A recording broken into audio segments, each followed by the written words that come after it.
नमस्कार। आप सभी को वेदांत दर्पण के इस एपिसोड में आप सभी का हार्दिक स्वागत है, अभिनंदन।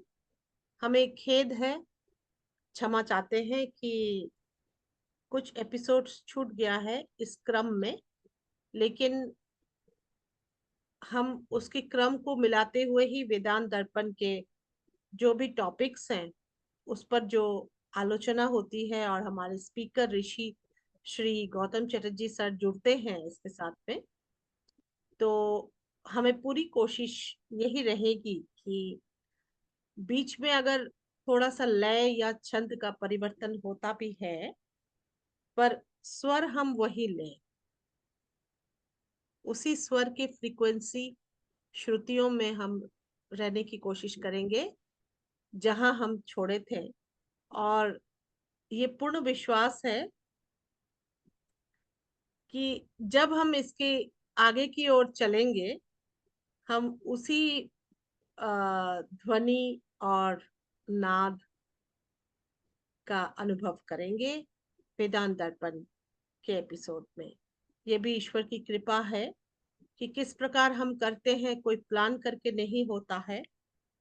अ, जिसमें सर कहते हैं, पहले भी सर बोलते हैं बार बार कि नो माइंड या माइंड के बिना स्टेटस के। सच में मैं भी इसको परख रही हूँ कि बिना कोई आडंबर या बिना कोई प्लान के हम लोग कर लेते हैं इसको, जो स्वाभाविक है, सरल है, सहज है। ज्यादा समय ना लेते हुए मैं स्वागत करती हूँ ऋषि श्री गौतम चटर्जी सर का, जो काशी से जुड़ते हैं। प्रणाम सर। आनंद आनंद आनंद। बड़े सौभाग्य से आज थोड़ा सा समय आपका मिल पाया सर। तो अ, आदि शंकराचार्य जो अद्वैत वेदांत के गुरु थे, आचार्य थे हमारे देश के, जिन्होंने ये चिदानंद रूप शिवोहम शिवोहम, काफी रचनाएं हैं उनकी।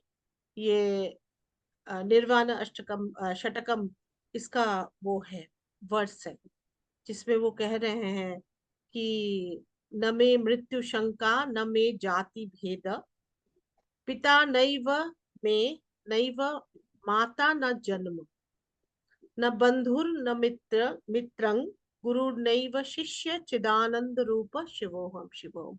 तो ये जो अल्टीमेट फीलिंग है साधक, चिदानंद रूप शिवोहम शिवोहम, सर यही तो अद्वैत वेदांत है, यही वेदांत है।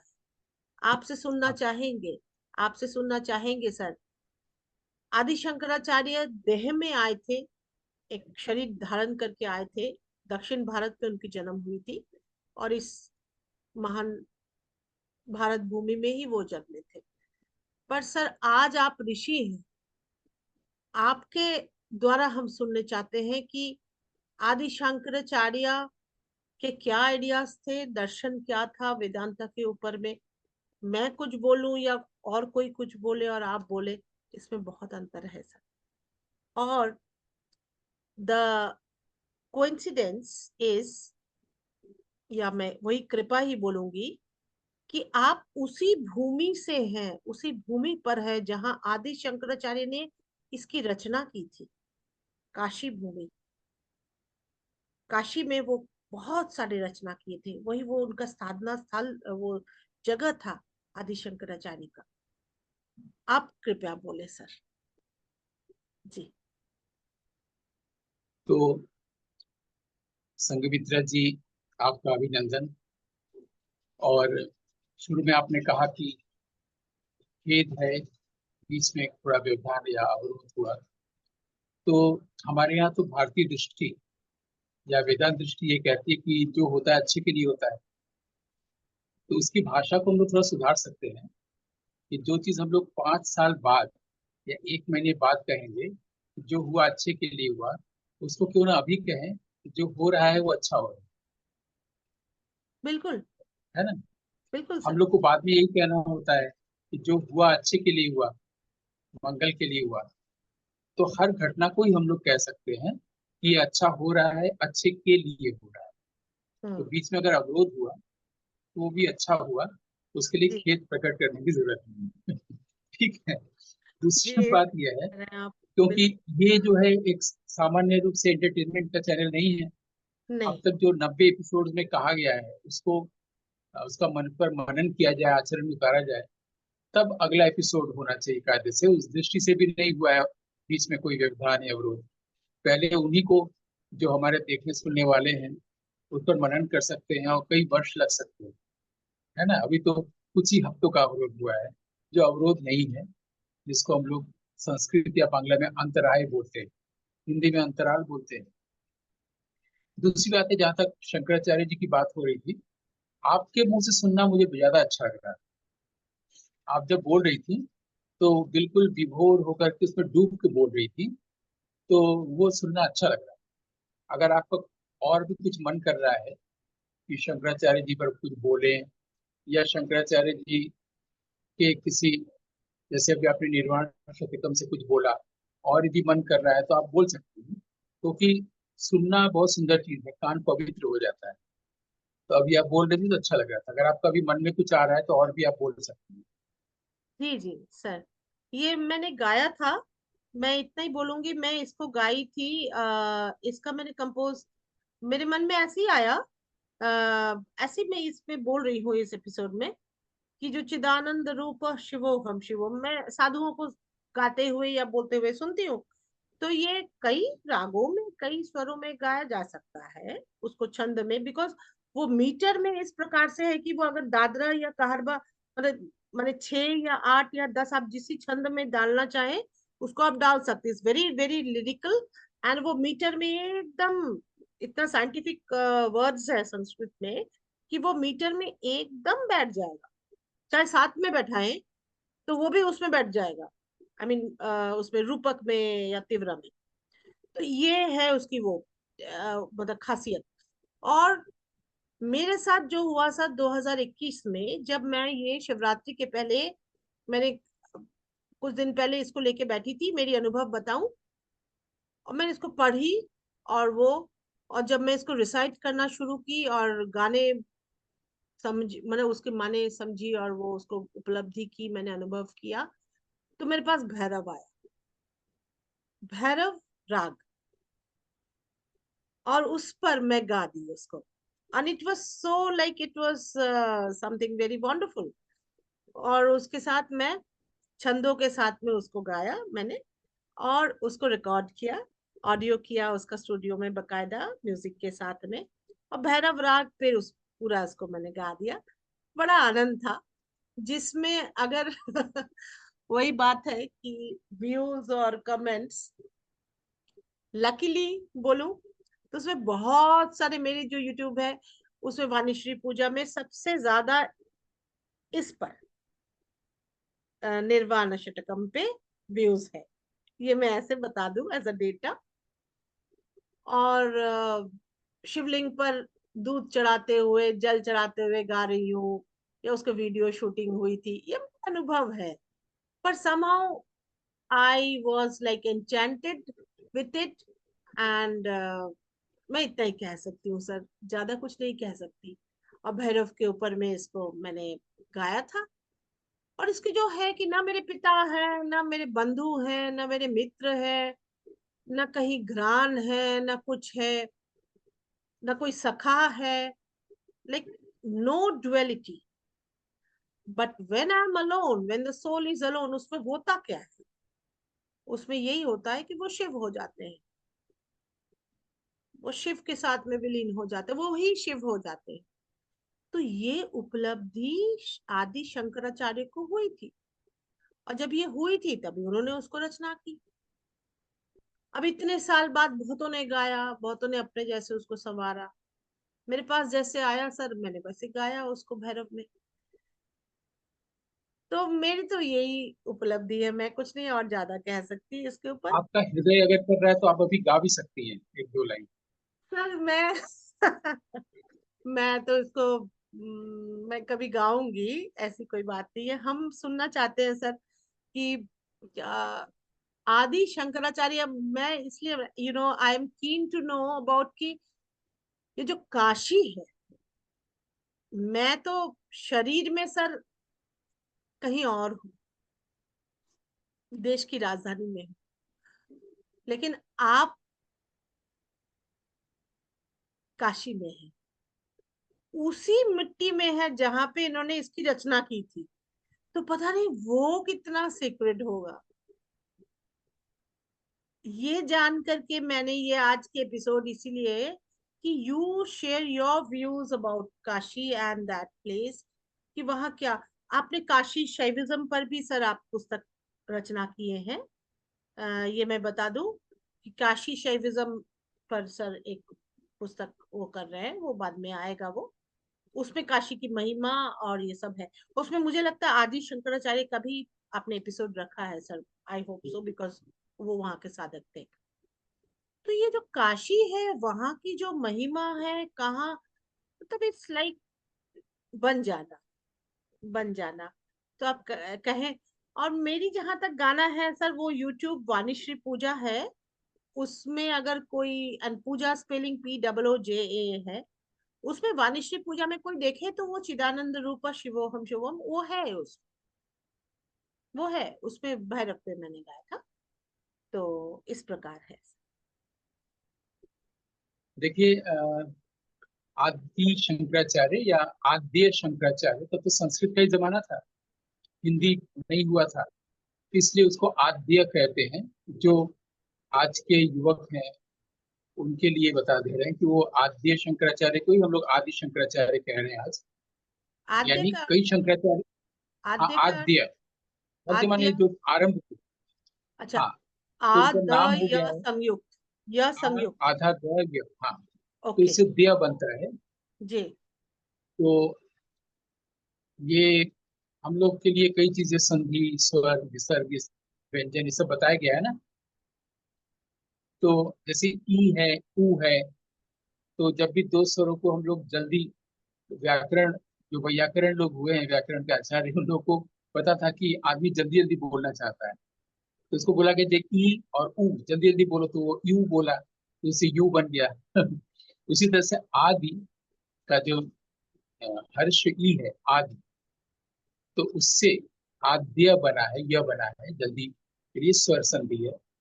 तो आद्य, तो उसमें तो आदि अंत ये सब हिंदी के शब्द नहीं बने थे जब शंकराचार्य का जमाना था, 8वीं शताब्दी ईस्वी। तो यानी मुस्लिम इन्वेशन के पहले।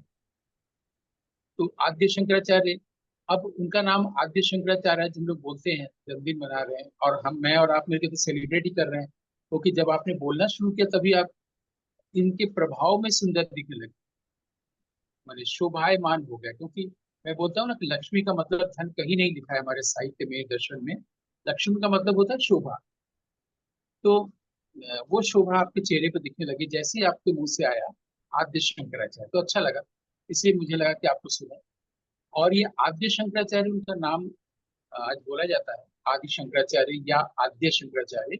उनका नाम में आद्य जुड़ा नहीं है, क्योंकि आज अलग अलग पीठ के शंकराचार्य होते हैं, जो पहला मूल वाले शंकराचार्य उनको फिर कैसे अलग करें, ये हम्म। बोलने के लिए आद्य बोला जाता है, आद्य बिल्कुल शंकराचार्य, है ना। बिल्कुल ये बिल्कुल जानना चाहिए, उनका नाम शंकराचार्य ही है। और उनका नाम कोई नहीं जानता है, वो शंकराचार्य नाम तो बाद में रखा है, शंकर नाम, हम्म चूंकि उनका स्कॉलरली कई काम है, आचार्यगत काम, इसलिए वो आचार्य जोड़ा गया। जैसे अभिनव गुप्ताचार्य, वरद राजाचार्य, आनंद वर्धन आचार्य, ये आचार्य वो जो स्कॉलरली जिनका काम होता है, या स्कॉलर होते हैं, विद्वान, इसलिए आचार्य जुड़ा है शंकराचार्य, लेकिन है तो शंकर। अब शंकर का नाम क्या था ये कोई नहीं जानता, और उन्होंने भी बताया नहीं है, हो सकता है शंकर ही नाम हो। लेकिन मेरे और आपके लिए, और ऐसे कई लोगों के लिए, वो साक्षात शंकर ही नहीं बोलना चाहिए। अगर वो शंकर साक्षात हैं तो वो हमेशा के लिए इटर्नली है। तो आज इस कार्यक्रम के दौरान हम लोग ऐसे बात शुरू कर सकते हैं कि मेरे, आपके और कई लोगों के लिए वो शंकराचार्य हैं, और वो साक्षात शंकर के स्वरूप। अब जहाँ तक मेरा व्यक्तिगत बात है जो आप सुनना चाहते हैं कि मैं कैसे देखता हूँ काशी से जुड़कर, तो मेरा तो एक ही सवाल होता है कि जो भी मुझसे पहले आचार्य गण हुए, या साधु महात्मा ऋषि मुनि हुए, हम उनसे सीखते क्या? अब तो ये हो गया कि वो साक्षात शंकर थे, ठीक है, थे, लेकिन मैं इसके योग्य कैसे बनूं कि मैं उनको सुनूं या उनसे कुछ सीखूं? सीखना तो यहाँ से आरंभ होता है। दूसरी बात यह है कि उनसे कैसे सीखा जाए। उन्होंने उनकी किसी किताब को पढ़ के, उनकी किसी वाणी को सुन के ये कुछ सीख सकते हैं, उन्होंने क्या कहा है। अब उनकी जो वाणी है या उनका जो विचार है, वो कहाँ से मिलेगा? वो कहाँ से मिलेगा? तो उनके ग्रंथों से मिलेगा। तो हम लोग को ये जानना चाहिए कि उन्होंने प्रस्थान त्रयी का भाष्य किया है और किसी भी ग्रंथ की रचना नहीं की है।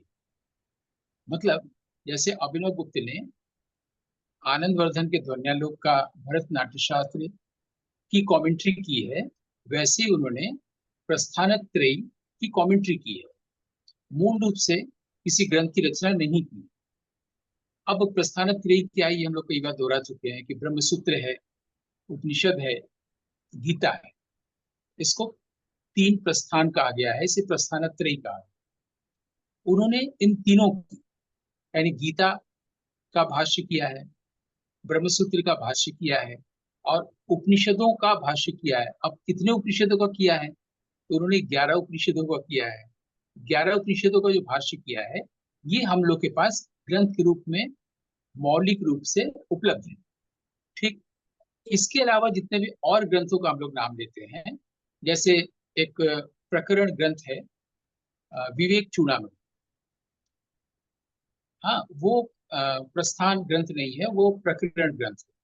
वैसे ही आत्मबोध, वैसे ही निर्वाण शतकम, वैसे ही विष्णु सहस्रनाम, वैसे ही भज गोविंदम, वैसे ही आपका ये उपदेश उपदेश पंचाक्षरी भी है और भी है। कि जितने भी ग्रंथ हैं ये सब उनको एट्रीब्यूट किए गए हैं, ओके। है ना। जैसे मांडुक्य कारिका, ये हम्म। शंकराचार्य जी के नहीं है, तो शंकराचार्य जी के हैं ये हम कैसे कह रहे हैं? क्योंकि उन्होंने जो भाष्य लिखा है ब्रह्मसूत्र का, गीता का, उपनिषदों का, उसमें वो कह रहे हैं कि मैं कर रहा हूँ। बाकी जितने भी हमने नाम लिए या और भी बहुत सारे नाम हैं, उसमें किसी में भी उन्होंने नहीं लिखा है कि ये मैं रच रहा हूँ। एक बात, उसमें भले ही उन किताबों में शंकराचार्य लिखा रहता है, आद्य शंकराचार्य लिखा रहता है, तो सिर्फ इतना ही प्रमाण नहीं है कि ये उनके ग्रंथ नहीं है। एक और तरीका भी है, जैसे मांडुक्य कारिका, मांडुक्य उपनिषद है, उसमें उन्होंने लिखा नहीं है कि मैं रच रहा हूँ, तो सिर्फ इतना ही प्रमाण नहीं है। उसको जो रच रहा है, अगर उन्होंने नहीं रचा है तो किसी और ने रचा है, तो जो रच रहा है वो अपना नाम लिख रहा है। उनका नाम है आचार्य गौड़पाद। ये मैं हाँ, एक तरीका गौड़पाद। बता रहा हूँ कैसे जानेंगे कि कौन सा शंकराचार्य का है, कौन सा नहीं।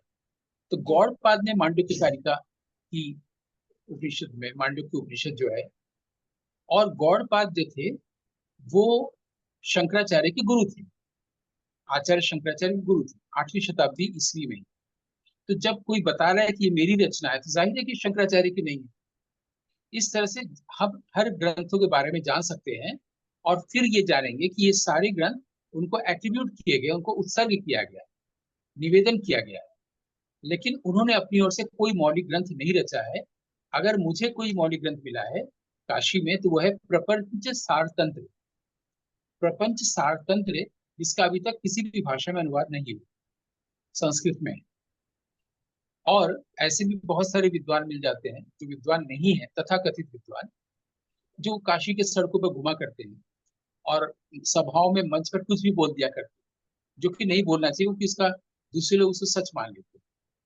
ऐसे ही एक चलते फिरते विद्वान तथाकथित, वो अक्सर ही कुछ भी बोल देते हैं। तो उन्होंने एक बार बोल दिया कि गौड़पाद ने अपने ग्रंथ सर्वदर्शन संग्रह में कहा है कि, फिर जब मुझे बुलाया गया बोलने, तो मुझे पहले उनकी चीजों को संशोधित करना पड़ा। अपनी बात रखने से पहले मुझे कहना पड़ा कि ये जो सर्वदर्शन संग्रह ग्रंथ है, ये 12वीं शताब्दी का ग्रंथ है और ये सिद्धांत शैव दर्शन के माधवाचार्य का ग्रंथ है। और गौड़पाद आदि शंकराचार्य के गुरु हुए, वह 8वीं शताब्दी ईस्वी के हैं। हम्म। 8वीं और 12वीं में 400 साल का फर्क है। इसे बिल्कुल। कुछ भी कभी भी मत जोड़िए। हम्म। कहीं से सुन के कोई शब्द, और एक बार टोकने, दो बार टोकने के बाद तीसरी बार कहना पड़ा कि आप विद्वत समाज में सभाओं में जब भी बोलिए, या तो बोलिए नहीं, या बहुत सोच समझ कर बोलिए, क्योंकि वहां सारे विद्वान है, वो मन ही मन हंसते हैं।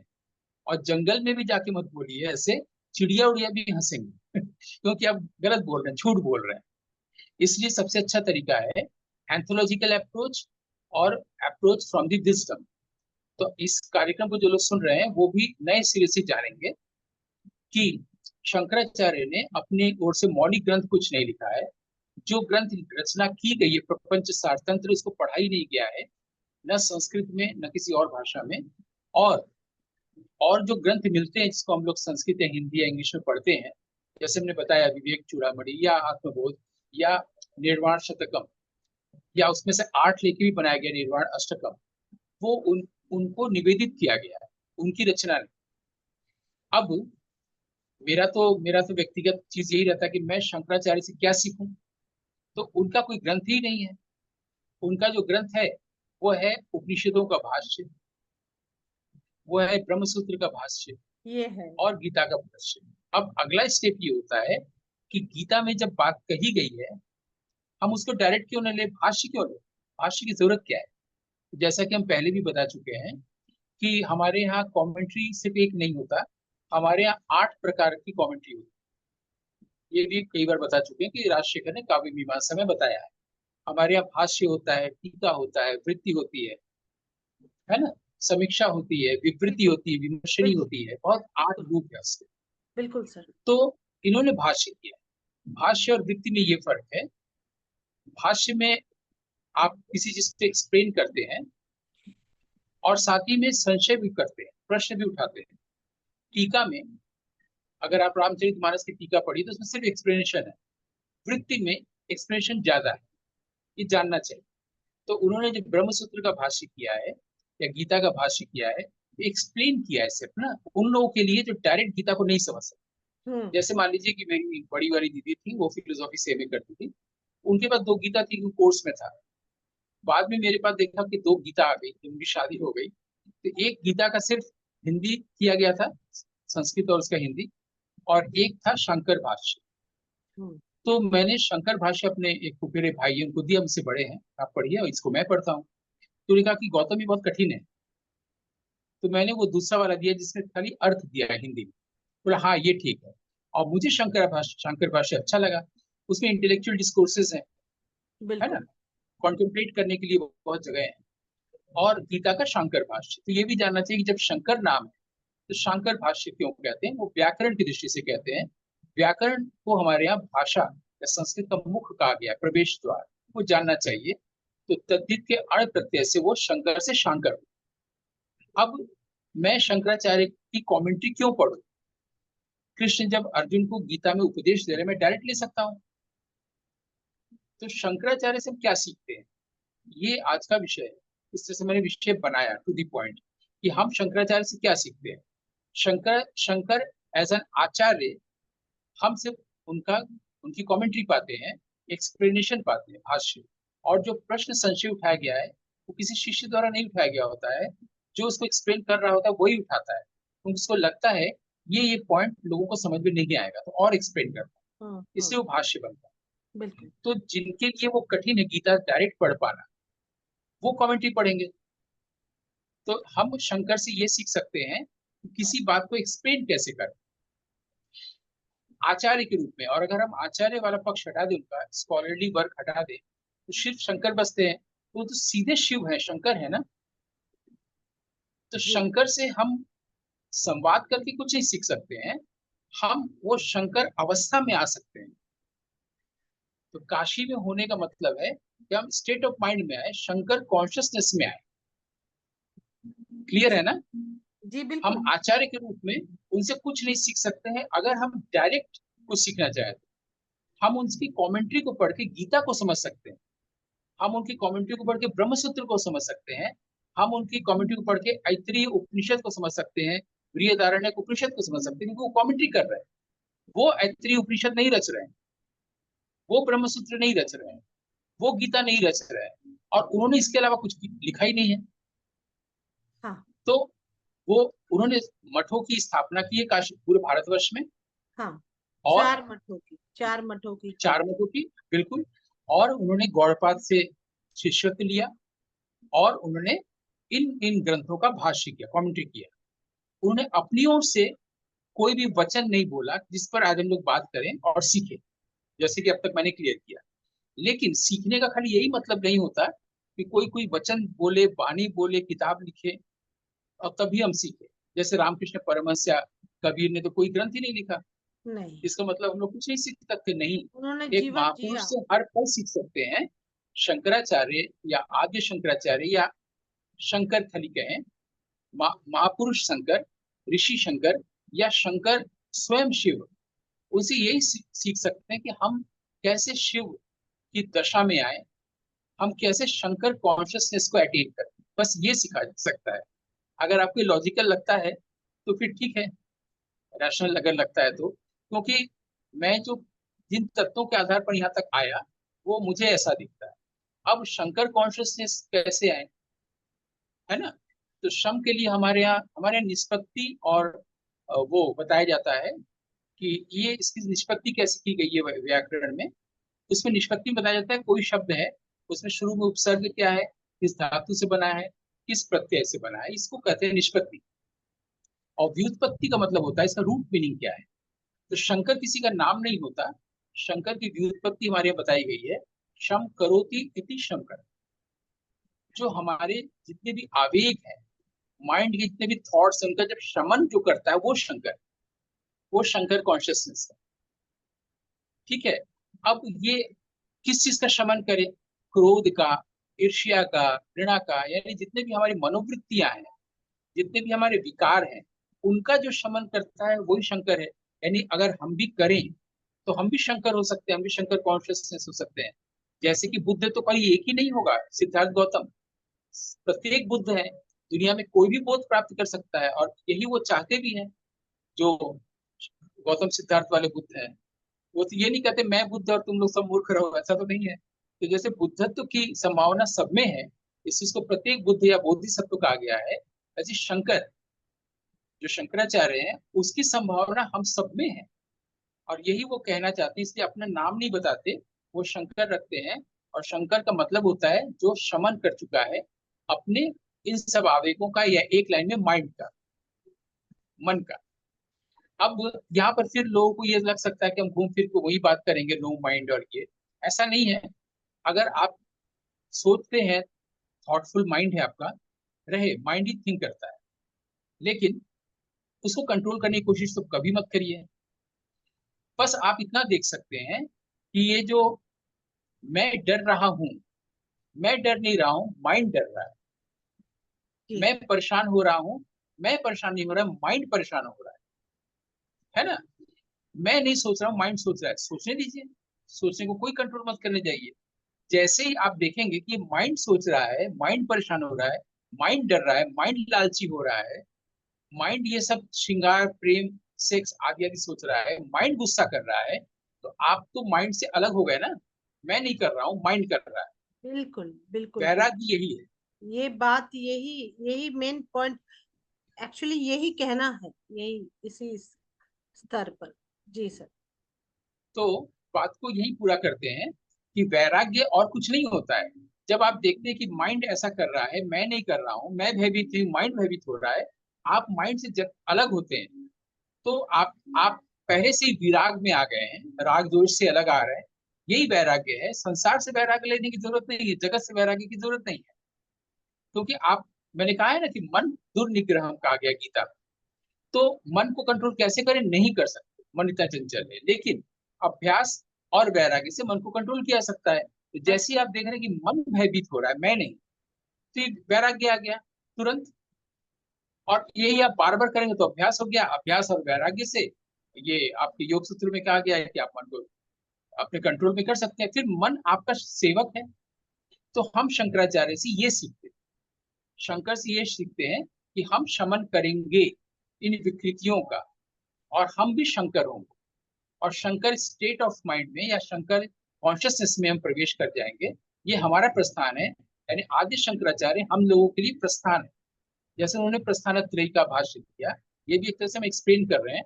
एक्सप्लेनेशन को ही तंत्र कर्म कहा गया है।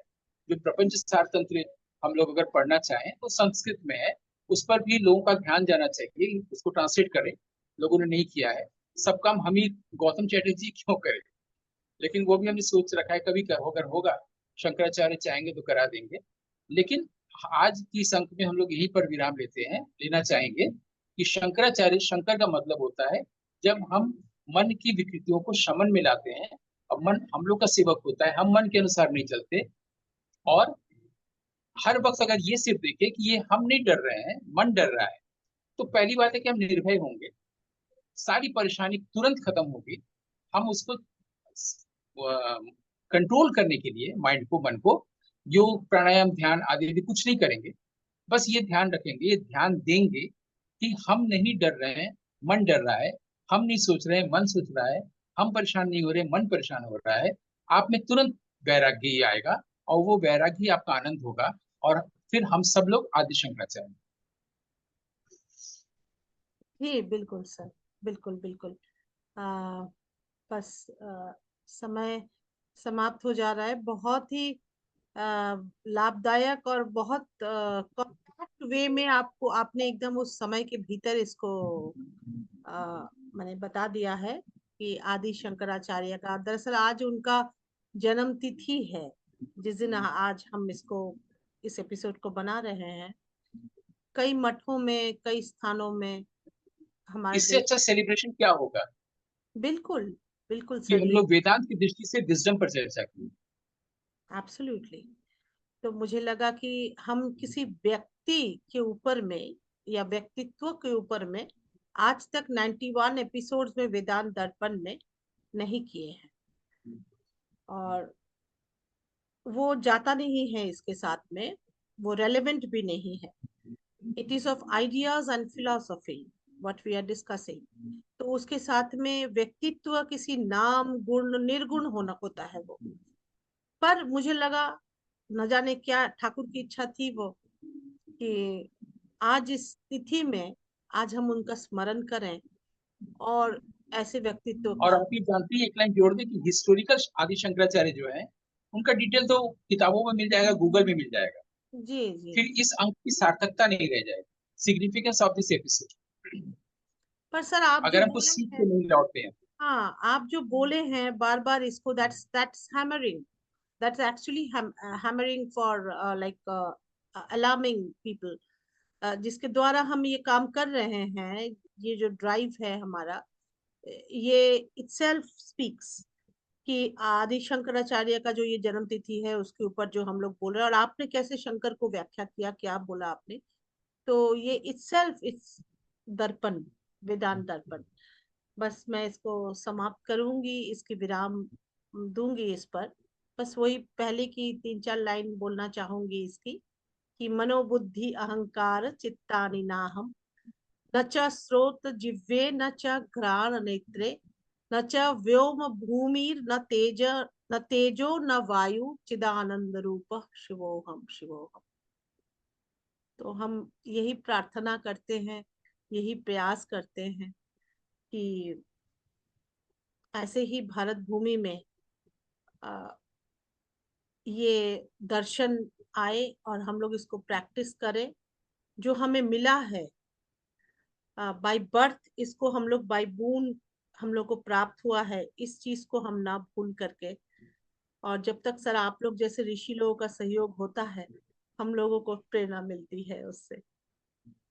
प्रणाम सर, बहुत बहुत धन्यवाद आनंद सर, आभार। आनंद। मिलते हैं फिर आप लोगों को अगली एपिसोड में। नमस्कार।